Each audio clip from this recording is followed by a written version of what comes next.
Absolutely. This kind of debt, then, if you go into bankruptcy, you're doing it because you've breached the contract. And by far, the bulk of debts that are included in bankruptcy are breach of contract debts, whether it's a credit card debt, a personal loan. Those are contracts. And yes, those are typically dischargeable debts in bankruptcy. Now, there is a bit of a wrinkle here, and that is if the creditor can show that you defrauded it, then the creditor can ask the bankruptcy judge to declare that particular debt to be non-dischargeable in the bankruptcy case. So this idea of fraud debt is a little bit tricky, in part because we have more definitions in bankruptcy than we have outside of bankruptcy. One of the definitions that we use in bankruptcy is the standard one that I'm sure you've come across. You might not have had as precise a definition as I'm going to give, but this is the gist of it. Debts incurred through fraud if at the time you incur it, you make a material misrepresentation that induces a creditor or a lender to extend credit or lend money to you, and they wouldn't have done so but for that lie. That one doesn't come up a whole lot in bankruptcy because I think most people are trying to be straight shooters, and something comes along, a job loss, a healthcare catastrophe, or a familial upheaval. The other direction's a little bit trickier. Debts incurred through fraud if at the time you incur it, you have no intention of ever repaying the debt. A little bit harder to deal with because it's hard to know what another person intends. A lot of the focus of the analysis on this is on relatively recent debt. So the image of the guy is going to go rack up a bunch of new debt and shortly thereafter file for bankruptcy protection. Well, that one's probably going to be a bit of a problem because it doesn't look like he intended to repay the debt when he incurred it. So if you've taken out one of these loan shark loans recently, well, you may need to age the debt a bit before we file the bankruptcy. And aging is really a two-pronged approach.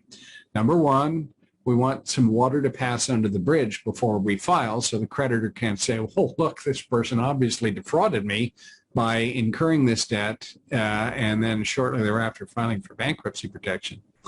The second prong is we'd like to have you make a few bare minimum payments. Not necessarily trying to make headway on the principal, but just trying to get a track record of paying something. Then when enough time has passed and enough payments have been made, we file the papers, and we've greatly reduced the likelihood of a challenge to the discharge of the debt. How much time, how many payments is really fact-specific, and that's the kind of thing that we analyze at a first meeting. So if you are in that situation and you meet with me, you can be absolutely sure that one of the things we're going to do is some analysis to see if there is a reason to postpone filing in order to age debts that are perhaps a bit too recent. But yes, we can certainly get rid of loan shark loans in bankruptcy.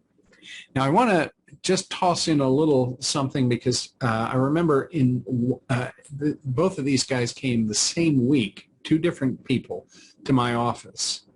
And they both had loan shark loans that they'd taken out, but the entities from whom they'd taken these loans out were really criminal entities. And both guys were afraid that they were going to be killed if they didn't pay the loan. And I'm quite serious. They told me, well, if I don't do this, this guy's going to kill me.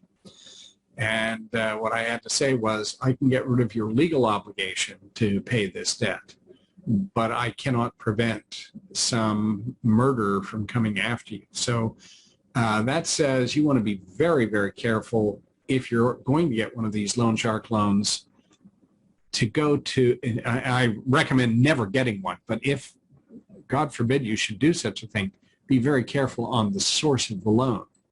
Because if you're dealing with somebody that is going to murder you because you didn't pay the debt, this is not the kind of loan you ever even want to consider. Go become addicted to heroin. It's safer than getting that kind of a loan. Now, I'm being facetious. I'm not suggesting anyone should go become addicted to heroin, but be very, very careful. So generally speaking, you want to avoid those payday loans, cash call loans, steer clear of them. Don't get involved with them at all. But if you have, well, lesson learned, we'll pop you into a bankruptcy and get rid of those debts. I had a client some years ago who worked for one of those loan sharks, not the murderous kind, but the more conventional loan sharks. And the company owner for whom he worked drove in a different Rolls Royce every day. So this was definitely a cash cow for that particular lender. So they're not looking out for your best interest, no matter how slick the late night TV commercials are, no matter how nice the people are when you go in to get the loan. These people are predators, and they're going to squeeze you dry. So avoid those, and if you've gotten into the hole, do a bankruptcy, clean the slate, dust yourself off, right off into the sunset with the lesson learned: never, ever, ever take out a predatory loan again.